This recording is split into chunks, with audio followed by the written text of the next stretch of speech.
এই ভিডিওটি মনোযোগ দিয়ে দেখেন। কানা নাকি চোখে দেখিস না? আবু সরি ভাই, আসলে ভুলটা আমারই ছিল। তাড়াহুড়োই আপনার ফোনটা পড়ে গিয়েছে, ক্ষমা করবেন ভাই। আব্বু, তোমার মন খারাপ কেন? স্কুলে কেউ বকা দিয়েছে? না আবু, কেউ বকেনি। আমাকে কেউ বকা দিবে? আমাকে তো সবাই খুব পছন্দ করে। তাহলে? ওই আঙ্কেলটা তোমাকে মারলো কেন?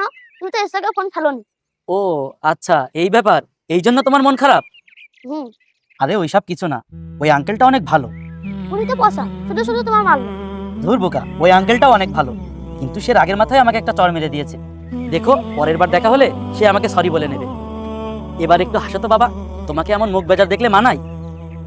তোমাকে চকলেট কিনে দেবো, আসো। আপনার ছেলের ব্যাপারে প্রতিদিন আমার কাছে কমপ্লেন আসে। ও প্রায় হোমওয়ার্ক করে আনে না, টিচারের জন্য বকাঝকা করে। তাছাড়া ও অনুমতি ছাড়াই বাইরে চলে যায়। এমনকি ও সহপাঠীদেরকে মারধর করে। তাছাড়া কি বলবো, টিচারদের মুখে মুখে তর্ক করে। এমন হলে তো আমি ওকে স্কুলে রাখতে পারবো না।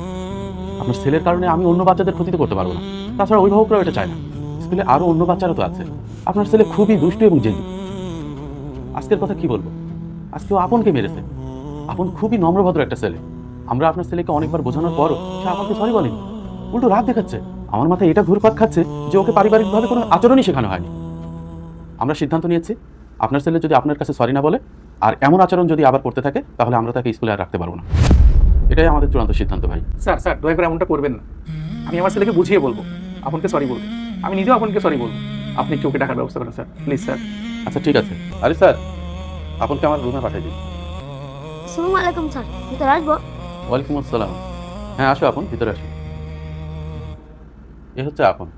আপনি জানলে অবাক হবেন যে আপনার ছেলে আপনকে মারার পরও আপন তাকে একটুও গায়ে হাত দেয়নি, বরং সে তাকে বুঝিয়েছে সে ভুল করেছে, কিন্তু সে বুঝতে চায়নি। শুনো আপন, আপনার অনেক ছোট মানুষ, ও না বুঝেই তোমাকে মেরেছে। তুমি কিছু মনে করো না, কেমন বাবা? না না, ভালো আঙ্কেল, আমি কিছু মনে করিনি।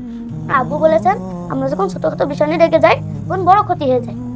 তাই আমাদের উচিত সবসময় মাথা ঠান্ডা করে সিদ্ধান্ত নিন। আব্বু বলেছেন আপনিও ভালো আঙ্কেল, কিন্তু অল্পতে রেগে যান। আব্বু এও বলেছে আপনিও রাগ কমে গেলে আব্বুকে সরি বলে দেবেন। দেখেছেন সঞ্চয়, আপনার কথা শুনে বোঝা যাচ্ছে যে ওর পারিবারিক শিক্ষা কত উন্নত এবং কত ভালো। ভাই, সেদিনের ঘটনার জন্য আমি খুবই দুঃখিত। দেখুন ভাই সাহেব, সেদিন চাইলে আমিও ঝামেলা করতে পারতাম, আপনার গায়ে হাত তুলতে পারতাম। দেখলাম দূরে আপন দাঁড়িয়ে আছে, তখন নিজেকে সামলে নিলাম। আমি যদি তখন আপনার সাথে ঝামেলা করতাম, তখন ওইটা আমার ছেলে দেখে ওই ব্যবহারটাই সে শিখত। কারণ আমরা বাবা মা সন্তানের সামনে যেমন আচরণ করি, তা দেখে সন্তান তাই শেখে।